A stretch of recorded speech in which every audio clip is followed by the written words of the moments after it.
Vamos a empezar ya. Voy a ser muy breve.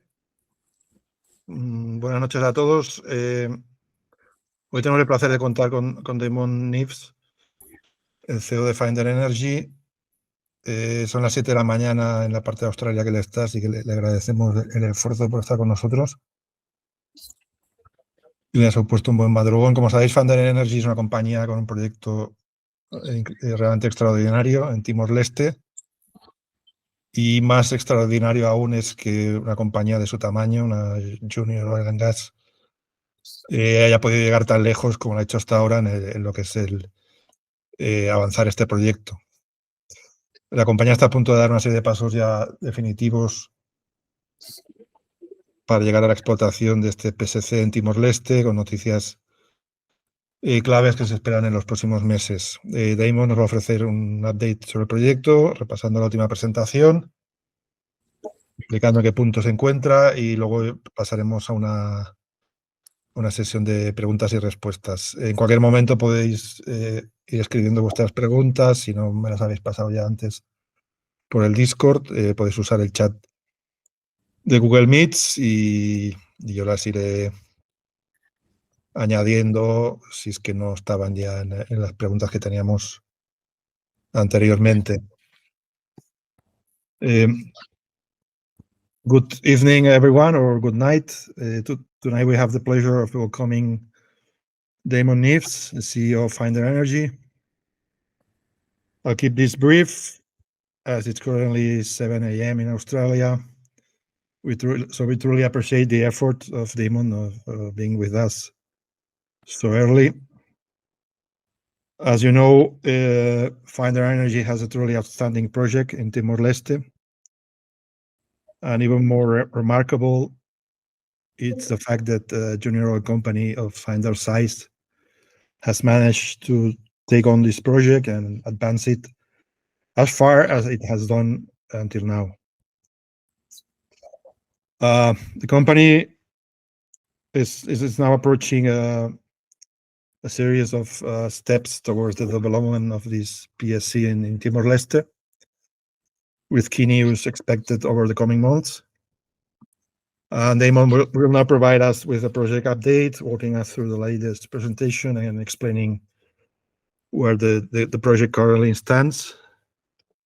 After that, we will move on to a question and answer session. At any time, feel free to submit your questions through Google Meet chat, and I will collect them and add them as needed. Without further to say, Damon, please, whenever you're ready. Thank you, NPO, and welcome everybody. It's fantastic to have so many of you on today's call. Seems like a very powerful group you've organised here, and thank you for the support we're seeing from you. We're seeing a lot of buying out of Europe, and we felt we wanted to reach out, make sure you had direct access to me and the opportunity today to ask questions. Realize the hour's late, and I very much appreciate your efforts joining the call. So I'm going to hit the high points quickly. I know many of you are already familiar with the company and with our project. So I want to leave ample time for questions, as NPA has suggested. So what you see on screen, and we're very proud of this acquisition, is the Petroyal 1, the most redeployable FPSO in the world. She's over 700 foot long, 35,000 tons of steel, and we own this vessel 100%. And I'll talk to you in a moment about the implications of that for the project, but we see enormous value through ownership of this infrastructure and enormous upside that's unlocked through the ownership of this vessel. So, look, I want to begin just with a very high-level look at where the project's at, and perhaps more importantly, what's coming at us in the first half of this year. Look, I think fair to say we achieved a great deal last year, our stock was the best oil stock on the Australian Stock Exchange. But from my point of view, we still have a lot to do. And as investors, that means there's a lot more to come. There's a number of big catalysts this year. What we achieved last year, I think some of the highlights were, of course, the farm out to Timor Gap was secured half of our development capex funding, and of course the acquisition of the Petrojarl. There are a number of other major de-risking events, but where that's left us this year, there's a number of catalysts coming at us quickly in the first half. You can see a number of these catalysts on screen now. Now, all of this we plan to make happen in the first half of this year. So we're very close. In fact, tomorrow we're scheduled to complete FEED, which is the full engineering for the design of the subsea production system and the development wells. That's been made possible through the strategic alliance we've struck with SLB, Schlumberger, a French group, which is the largest oil services company in the world, and the only company that's a one-stop shop that can take us all the way through the engineering design into first oil. And that's the plan with SLB. They can not only do the engineering work, but they can manage the drilling ops. They can construct and install that subsea production system, and we link that up to the Petrojarl, and we're in production. SLB bring enormous resources to the project. We have literally dozens of engineers working for us, not just on the engineering and design side, but also on the procurement side, particularly for the long lead items as part of that production system. So along with FEED, that feeds into the field development plan, which is the major approval we need from the government for the development. We have a lot of support from the government. You know that because the government's paying for half of our capex. They're right behind us on this project. It's a project of national significance in Timor-Leste, and the profile of the project's been elevated. I've met with the president recently. Finder's built a very strong relationships with the regulator, and we have their support to fast track this project into development. We have their support for the project approvals we need. So we'll also be in the coming months securing a rig for that development drilling. The development wells will take place early next year, early to mid next year, ahead of first oil, targeted for late 2027. We have a number of rigs available. We're now down to our preferred option. We're in a process of intensive commercial discussions to secure that rig on the most favourable terms. You may have seen last year, during the course of the last year, we had Risk, an independent advisory group, provide updated resource numbers on Kudetasi and Jahal. That led to a resource upgrade, particularly the P90 case, or the 1C case, came up quite significantly. That will translate into updated production forecasts, and I'll show you some forecast production curves in a minute. But again, that's low risk, positive news coming out to the market very soon. The immediate objective, our priority is FID by mid-year, and at FID we booked 2P reserves for Kudetasi and Jahal, some 25 million barrels gross. Really, FID is really about securing the debt funding. The resource is proven technically. At Kudetasi and Jahal, we have 5 well penetrations just in those 2 reservoirs. We have logs, cores, flow tests. So the subsurface is de-risked. The only thing between a 2C resource and a 2P reserve is our intent to develop, and that turns on securing the debt funding. So we engaged an advisory group based here in Australia called Barrenjoey, and they're running a formal process to secure the debt funding. We have had indications, very positive indications from a number of groups that they're willing to fund the whole of our share of the CapEx. So we have a high degree of confidence around the debt funding. It's about now bringing that home, securing the best terms we can. We want to get the debt right. It'll be a big piece of funding, some 180 to 200 million US dollars. And so important to get the best terms we can. The importance of debt funding is it maximizes shareholders' value. So, we did a farm out to 2G. We gave up 10% of the project to secure their share, their 50% share of the development CapEx funding. We don't want to give up any more barrels in this project. The way to maximize value is to maximize the debt funding. As you'll see in a moment, the project generates a lot of cash quickly, and it can carry debt. If we want to repay the debt within the first 12 months of production, we can do that. The project is a very powerful cash generator. Now, I do want to spend a moment today talking about the upside opportunities. I find I spend a lot of time talking about the core development at Kudetasi and Jahal. Naturally, that's our immediate challenge, is unlocking that value. And we see a lot of value at Kudetasi and Jahal, but we also see enormous upside in this PSC, and we now see Kudetasi and Jahal as the enabler to go out and unlock that upside. And we're starting to work much more on a strategy around how to make that upside happen. So let me show you what I mean here. So in the north of the permit at Kudetasi and Jahal, that's the core development project, 25 million barrels. We will reach feed tomorrow, Australian time, with SLB and move into the next phase of the project.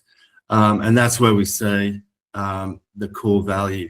But as you can see from the waterfall chart here, we have two other discoveries in the south of the block, Krill and Squilla, and combined 23 million barrels. So another sort of secondary project of the same scale as Kudetasi and Jahal. Now, these aren't development ready just yet. They're discovered oil, but they require appraisal. We announced a piece of work last year on the new mapping of those two fields, Krill and Squilla, on the reprocessed 3D seismic data.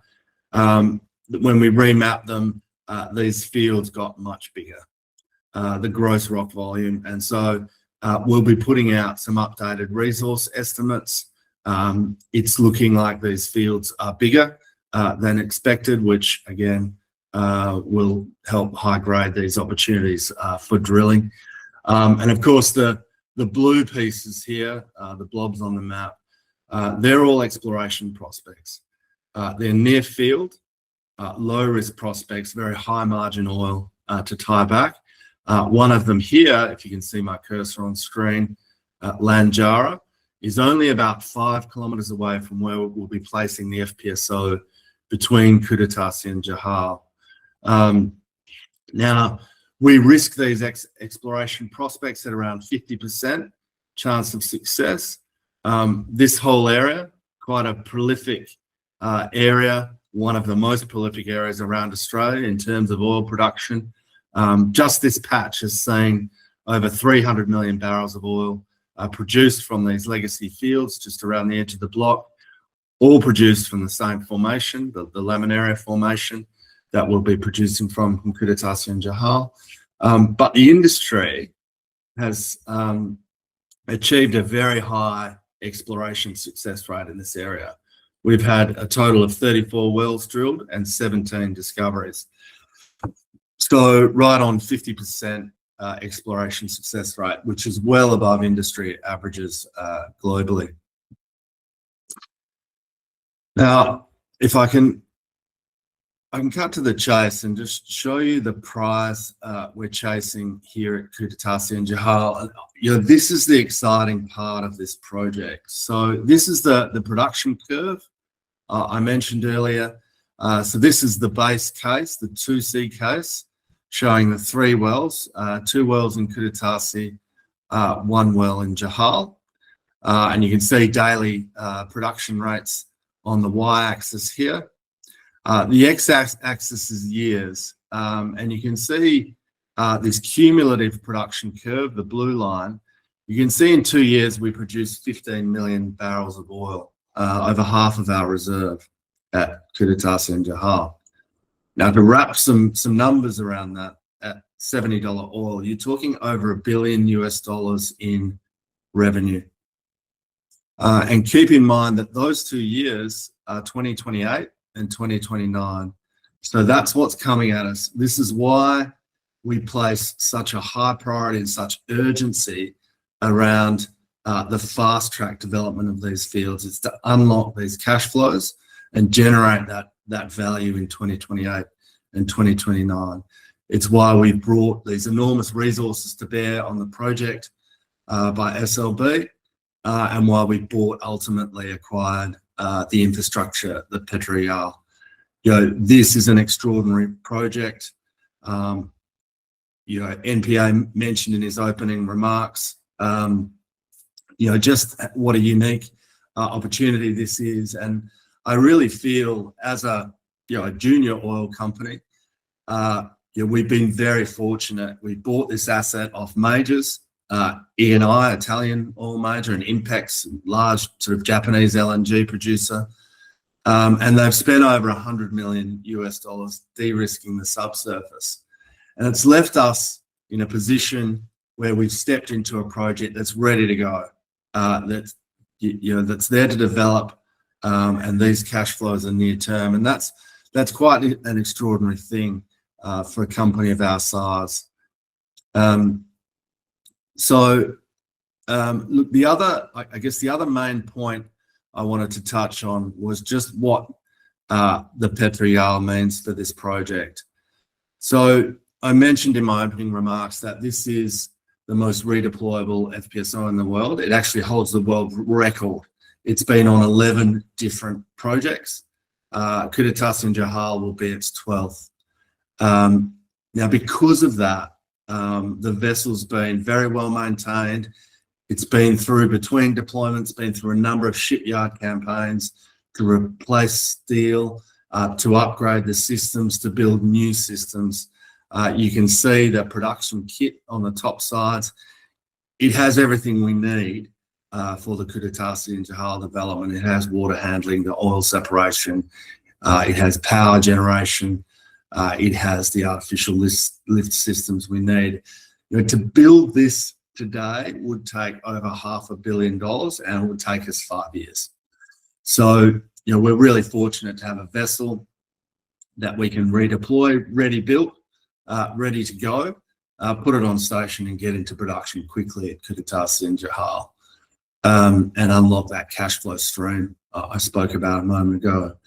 Although the vessel's 40 years old, it's still performing very well in the field because of that maintenance that I mentioned earlier, and those shipyard campaigns. Its last deployment was the Atlanta field in the Santos Basin, offshore Brazil.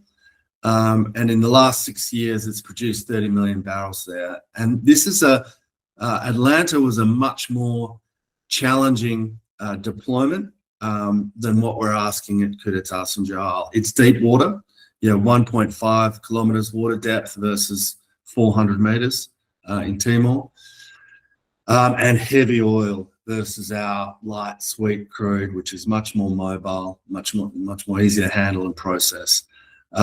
Despite the challenges of Atlanta, the old girl produced 30 million barrels in that 6-year period with 98% uptime. So exemplary performance in the field. We'll continue the association with Amplus, who we acquired the vessel from, who will operate and manage the vessel through the production phase. Look, the real significance of this vessel, though, is it takes out $150 million plus US dollars in OPEX from the project. That goes straight on the bottom line in terms of value. So we save that in charter payments. Also, because costs come out of the project, it remains economic to keep producing for longer. And that means we'll produce 2 or 3 million more barrels of oil, which may not sound like much, but remember at $70 a barrel, that's 150, 200 million US dollars in project revenues. All of this has significant value if we look at our value per share. And the ownership of the Petriol, it helps us unlock that upside. We've got the infrastructure now, the production system to tie back all of these upside opportunities.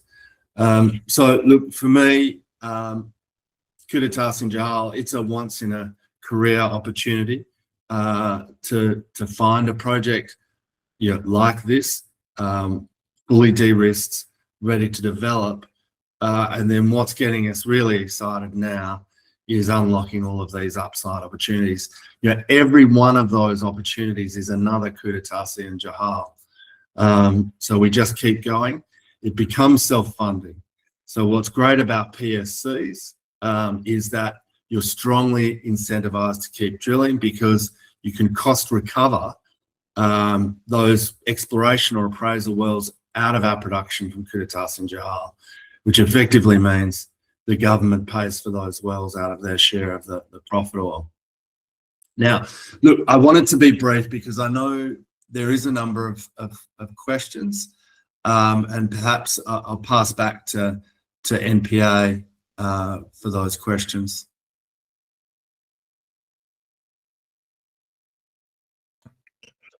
Thanks, Damon. That was a very good presentation. Yes, just give me one moment. I'll check if there's any new questions, and Sure. And we go with the questions. Mm-hmm.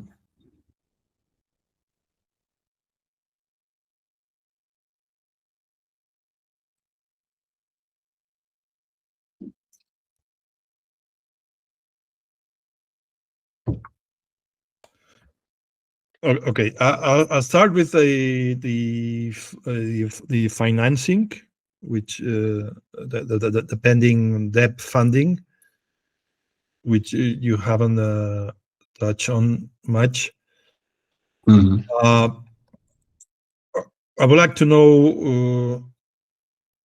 Well, first of all, maybe if you can explain to the audience what type of typically what type of arrangements could a project like this have? Sure. Would be great, so people learn about it. I mean, not to tell us which one will you choose, but typically, so people understand what are your options as for offtake agreements, bonds, RBL, etc. Sure. Thank you. Look, so we're looking at a range of different funding options. Really, for more than well, throughout the course of last year, Finder started engaging with groups. We always felt, the main challenge for a junior going into an offshore development project like this, that's fully where the subsurface is de-risked, is about funding. So we recognise that risk early, and we wanted to engage with groups early. So on our own, we went to a number of private equity groups, banks. We went to the Nordic bond market, and off-takers. Off-takers are the commodity traders that are very interested in this light sweet crude. It's what they call 60 API oil, so it's very, very light oil, almost like a lighter fluid or condensate, and they use it as a blend in the refineries for the heavier sort of Middle Eastern crudes. So it attracts a bit of a premium, and it's very highly sought after. So the off-takers are, I would say, aggressively interested in funding this project. The way that works is they'll provide the debt funding for the capex in exchange for priority over to access the oil on sort of pre-agreed pricing terms, which might be which might be variable, might be linked to, say, Brent pricing or a discount to Brent, but they'll have a preferential position to secure that oil. So we've had indications from off-takers that they want to fund the whole of our share of CapEx, they want to get in ahead of the process, etc. And we've had similar indications from private equity groups. So what we wanted to do is formalise that process, put some structure around it. We've got advisors on board who are in Barrenjoey, who are very experienced at running these processes and in these different debt structures. So along with the off-takers, we're talking about to the banks, particularly investment banks, Asian banks in particular, for conventional, they call reserves-based lending arrangements.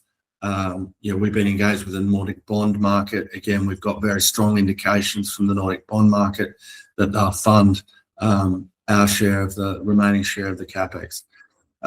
So we are now finalising an IM. We've got a data room ready to go. And in fact, next Wednesday of next week, I'll begin an Asian roadshow to sort of formally kick off that debt process. It's fully timetabled with Barrenjoey.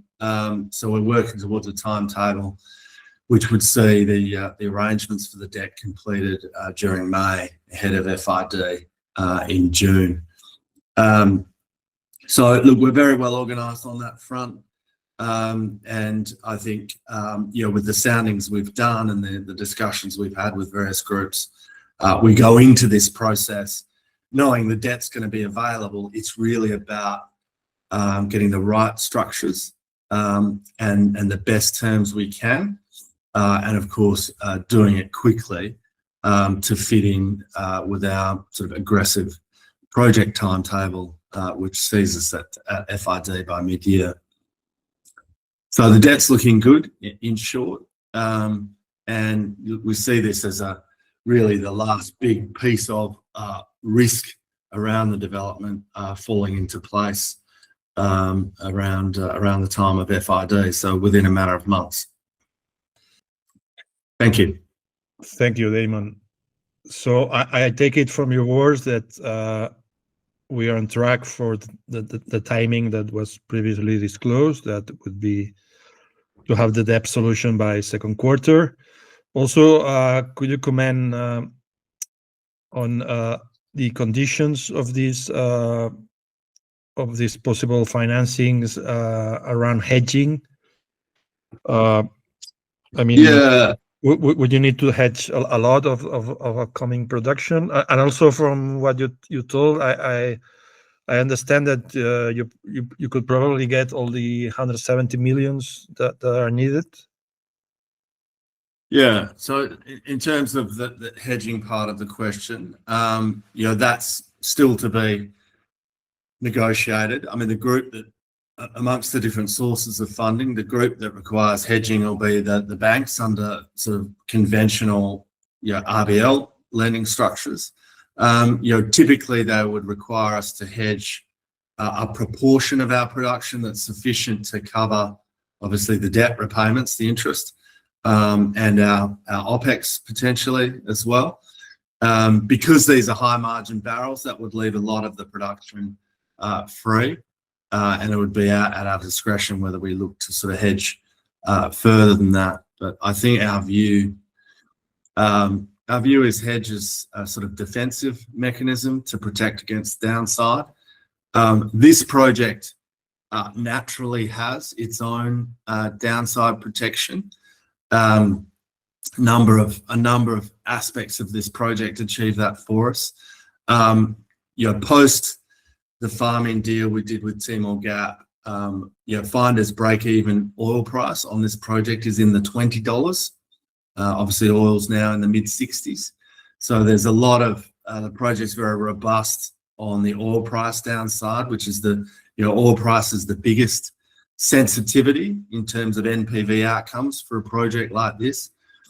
And it's asymmetric. So, a 25 million barrel development, if oil price is up $10, that's 250 million US dollars in additional oil revenues for the project. So it's very sensitive to the upside in terms of our returns and value, but very robust on the downside. That piece of work that was done by Risk last year really brought what we call the P90 case up. So P90 is we're 90% sure we'll have at least that much oil at Kututas and Johar. So it's a very high confidence case that the project has that much oil or more. So it's a very conservative view. That P90 case has come up significantly on the new data that we have through the reprocessing and Risk's expert opinions around that. And again, that helps the robustness of the project in the downside cases, helps strengthen our position with the lenders as well. So all of this work we're doing is very important, feeding into this debt process. Obviously, the feed work we're doing now with SLB, that resource estimation work with Risk, but also, as you can readily imagine, like owning the Petrial de-risks the downside case and strengthens our lending position, because we no longer have to pay that OPEX to charter the vessel, which is anywhere from 60 to over 200,000 US dollars a day. So all of that cost and expense is now taken out of the project, and that strengthens that downside case. MPA, did that fully answer your question? I think there was a second part of the question. Yeah, well, no, regarding whether we would get, or you expect to get the full amount needed for the remaining capex, and also the timing. We were still on track for second quarter. Yeah, so the timing, it's fully timetabled, the debt process with Barrenjoey, which would see us draw down the debt, or have the debt available in May, subject to FID occurring. And we do expect, we've already had proposals for the full amount of the debt required to fund our remaining share of the capex.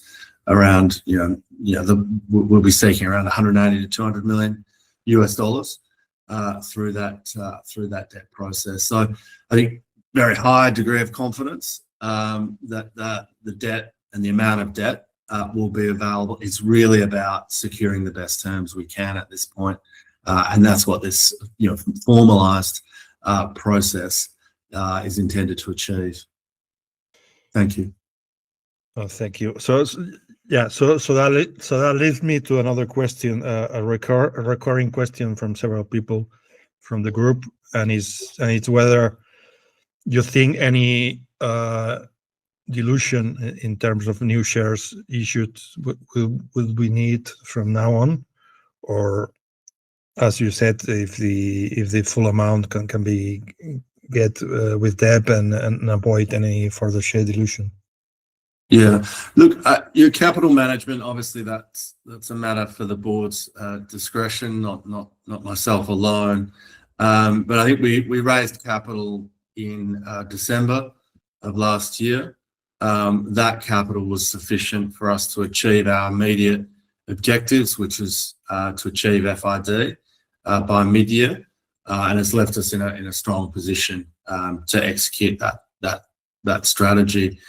We are still waiting on final feed costs, but based on the current estimates from two previous sort of engineering studies, we have a pretty good handle on what those costs might be. And so, yes, the plan is to fully fund our remaining share through this debt process. We have a very supportive partner with Timor-Leste. If I can put it like this, Timor-Leste came in the farming for 10%.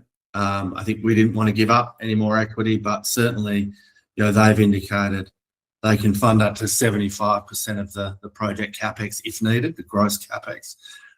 So we've always got that as a backstop for funding requirements, or equity or other partnership opportunities. So there's a number of, I guess, backup options, but I think we want to retain the barrels, retain the value, and we see the maximum value for shareholders, for investors like yourselves, is to leverage this project. And the project cash flows are so strong. I mean, net to Finder after the Timor Gap farming, we're talking IRRs around 80-90% here. It's extraordinary, and that's made possible through what are very unique fiscal terms under this PSC, and because of the history of drilling that's occurred on the block, all of that expenditure historically, we inherited the benefits of that under the transaction with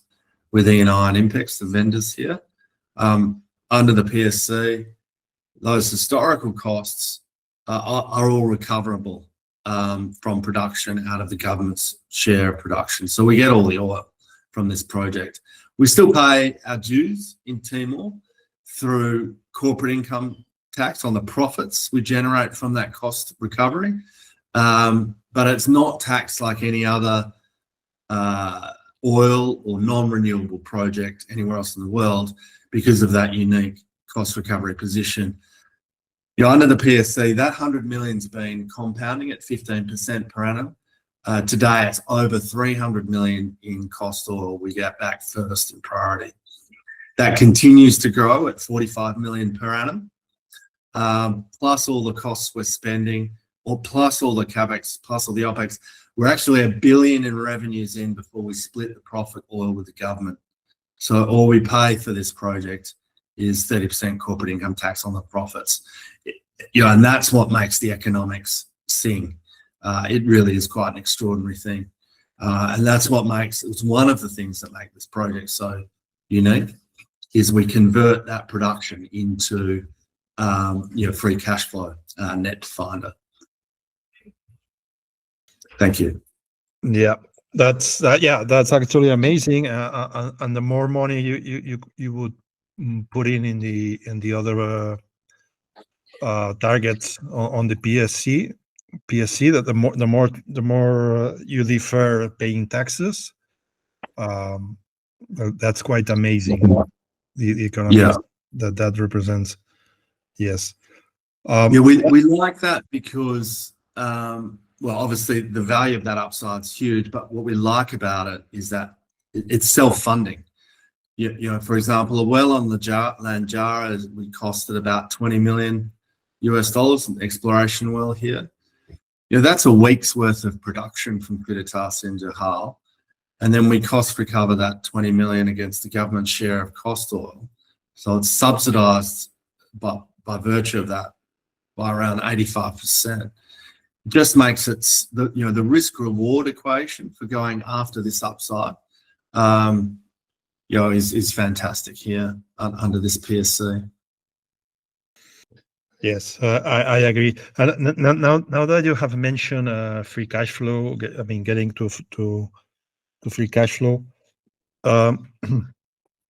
what are your takes on the model for the company going forward? Once you achieve strong free cash flow, are you planning to return capital to shareholders, or just use it for growth, or both, or have you thought of a model for a longer term for the company?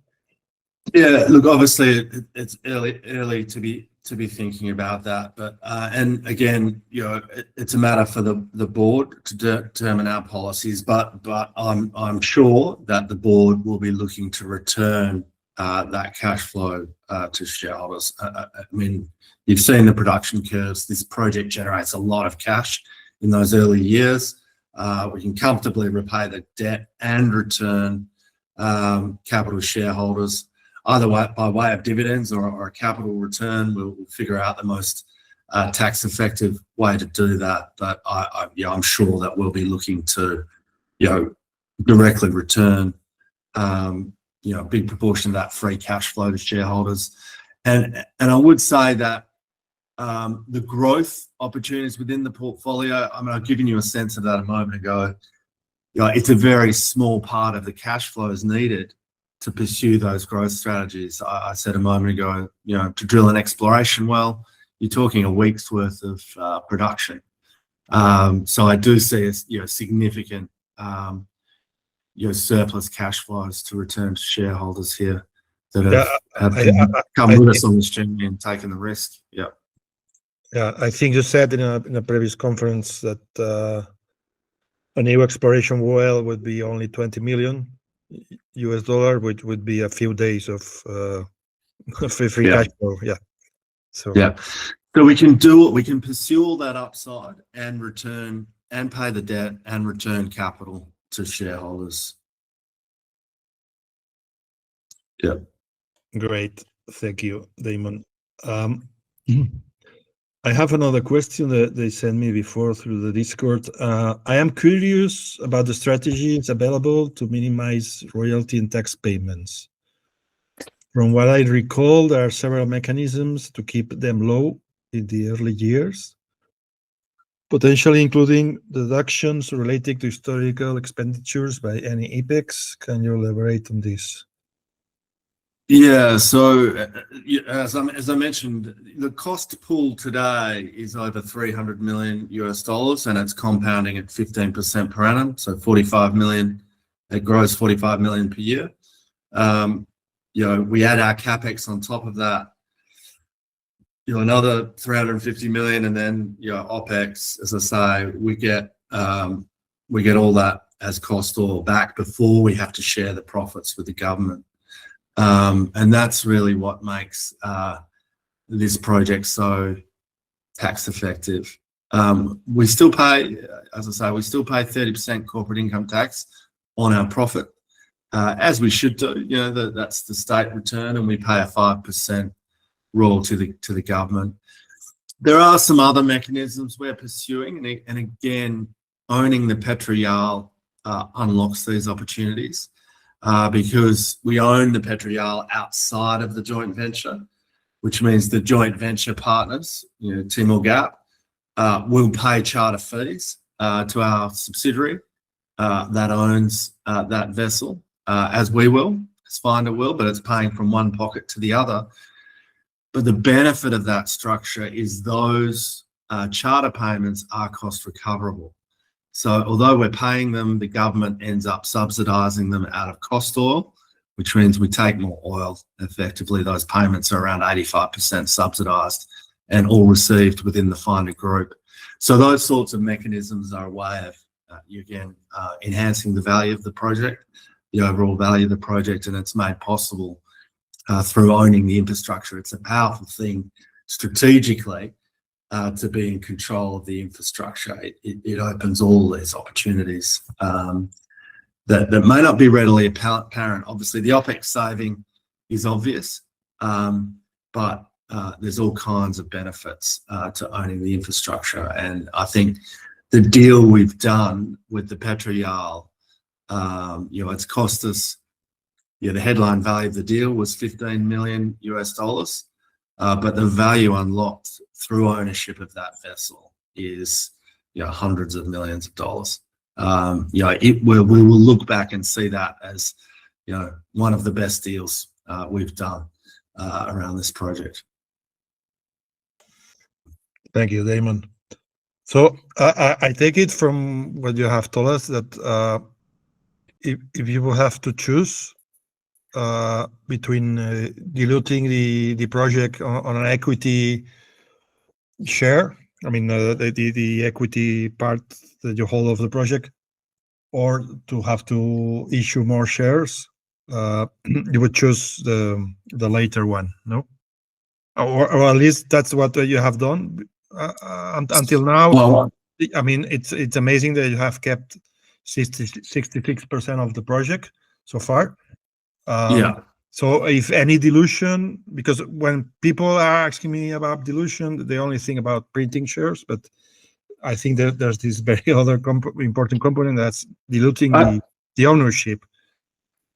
I think the answer actually lies elsewhere. I think the project's now at a stage with FEED being completed and months away from FID, that we can avoid dilution either at project level or share level through debt. I think the key to maximizing value here is securing that debt. That's our focus, and I think we go into that debt process with a very high degree of confidence, and that's protection of our shareholders against dilution is this debt process itself. So that's what we're really focused on, and that's what will ring fence this value for shareholders. Thank you. That sounds great. I have an incoming question from the chat asking, what are specific operational milestones drive executive compensation? I know there's some I don't know how they call it, compensation warrants or so on that are based on targets being achieved, but from top of my mind, I cannot remember right now. I guess the next one is getting into production. Can you elaborate on this? Thank you. Yeah. So I think the question. Management incentives are all structured around project milestones. I think the question's about the management rights, the performance rights. Yes. So the performance rights on issue are really targeting FID. That's our focus. And the reason for that is FID captures a number of project milestones. It captures feed, importantly the debt. It captures securing a rig, captures all of those things we need to get to FID and book the 2P reserves, which is where that's the big re-rate in terms of the company's value. Once we're at FID and we have the debt in place, the project's de-risks. It's about then the construction, installation, and delivering first oil. So this FID is a massive milestone, and it captures all of those events, all of those things that are necessary to achieve FID, and so our performance rights are naturally centered around achieving that. And as I say, the target is FID by the end of June. Okay, thank you. Yeah, I tend to agree that the FID will be the great re-rating event for the stock in the short term. Yeah. It's a big thing. Now we're close to wrap it up. I have a couple more questions outside of Timor-Leste around your Australian licenses, about whether there's any plans regarding that, and also the UK assets, if you think there's any near-term news flow for this year, like any new farm outs or any wells getting drilled this year from any of the farm out you have, or anything like that. Yeah, sure. Look, our focus is very much on Timor.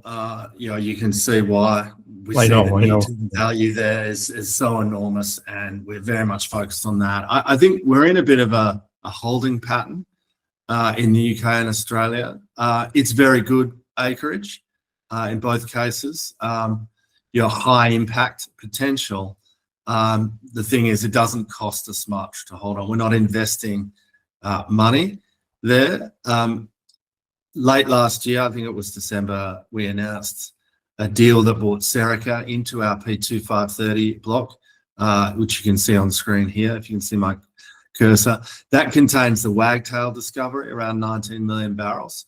So Serica and our existing partner, Dana Petroleum, which is the Korean national oil company, own an FPSO here and production infrastructure called Triton, which we can tie back to Wagtail through via the Pict field. So look, that's something that we as operator on behalf of that joint venture are doing a feasibility study on an appraisal well for Wagtail. to help commercialize that discovery. The other sort of interesting thing that's going on in the UK and Norway is you can see our P2610 license up here, right on the median line between UK and Norway territorial waters. Equinor, who the largest sort of Norwegian oil company, super major, $100+ billion group, and the biggest energy supplier in Europe now, has had 2 discoveries just up dip of our Boaz prospect, 2 gas discoveries. So that has very positive implications for our Boaz prospect. Boaz is big. It's 700 Bs of gas and condensate. And if we can get Equinor to drill that prospect, there's potentially enormous value there. But our whole UK business is effectively paid for by our partners. It's an operated model where we're paid to do the technical work by much bigger companies. Equinor, one of the largest oil companies in the world, amongst them. So that doesn't cost us anything. We have no capital exposure on that part of the business. Australia, we have interesting acreage there. Again, these are big targets, 100 million barrel prospects on trend from Dorado, which is the most exciting oil play in Australia. It's a play that we actually generated. Finder's technical team generated the play that led to these discoveries. We now have fields, or prospects, I should say, to the west of Dorado. Again, holding these licenses in Australia costs us tens of thousands a year. So, and we have long tenure. We've just extended the tenure on our ACP 61 block for another 2 years. So we're holding for better times. I'd say in both Australia and UK, we face sort of heavy resistance from net zero policies by the respective governments, and we're just waiting that out for better times. So I think very expenditure light in those 2 areas as we focus all our resources on Timor. But we see them as upside opportunities in the mix. Finder's been very successful at doing deals that monetize our sort of exploration potential pre-drill. We've had a number of discoveries, particularly in this Northwest Shelf region, when we're a private company over the past 20 years. So it's a wait and see strategy on both of those regions, unfortunately. Sure, it's they are free call options. Let's call it that way. Yeah. So doesn't take anything to have them. Okay, I think we can wrap it up.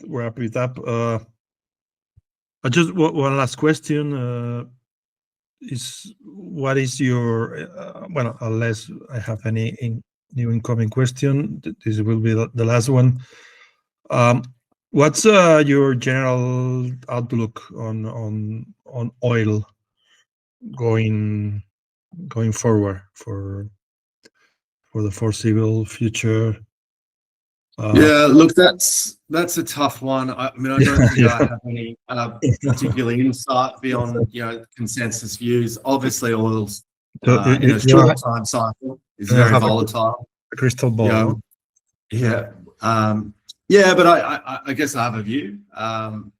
I guess what I'm saying is, my views, I have no particular insight beyond, consensus views out there in the market. But certainly on a short time cycle, we see a lot of volatility in oil prices. It's influenced by a number of geopolitical events, particularly Iran and Russia and the like, instability in the Middle East, etc., which is putting sort of upward pressure on oil price. What really matters to us, and is evident from those production curves I showed earlier, is where oil price sits through 28, 29. It's sort of a that short cycle volatility is less significant. Our project economics through the debt process has been run at $65 oil, but as I mentioned, Finder's break even is down into the $20 a barrel. So I think the way we look at it is there's a lot of upside in oil price strengthening, but the project's very robust on the downside. Look, if we see oil, we've already seen in the last few weeks oil recovering from the low 60s to the mid 60s. We're very comfortable at that level. Obviously, we'd love to see $70 plus oil. If we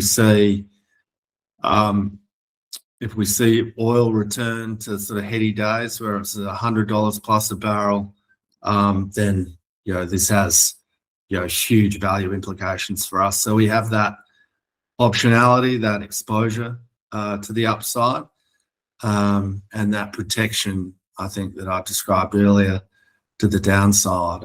I think oil price is not something we can influence, so that is an exposure. It can be managed through hedging and other protections. But I think this project itself, the fiscal terms around it, do a pretty good job of protecting us against that.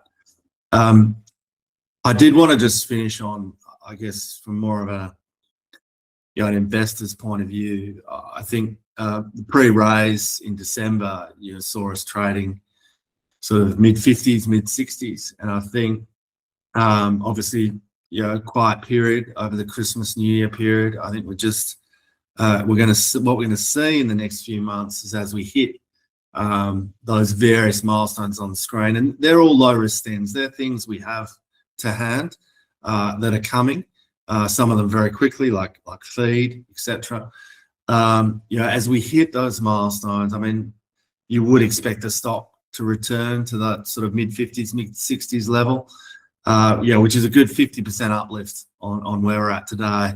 So it's a great time to be buying the stock because we have, I think the events last year, they were big, high risk events. I think what we see now are lower risk events leading into the debt funding and FID, which is obviously the big catalyst, the big re-rating event. This company's in such a good position to see a significant re-rate in the stock this year, driven by a number of catalysts that are coming at us fast in the first half, and big re-rate mid-year. So it's exciting times, and great to see your group, the Discord. I've heard it referred to, getting behind us. I'm very confident you'll do very well. And once again, thank you very much for attending. I realise it's very late or early in the morning your time, and great to see such an extraordinary number of people make the effort to come onto the call at this hour. I think shows the level of interest that's out there, and we greatly appreciate that support in what we're doing. Thank you, Damon. Our pleasure. It was a great presentation. Thank you for meeting with us and being in so early.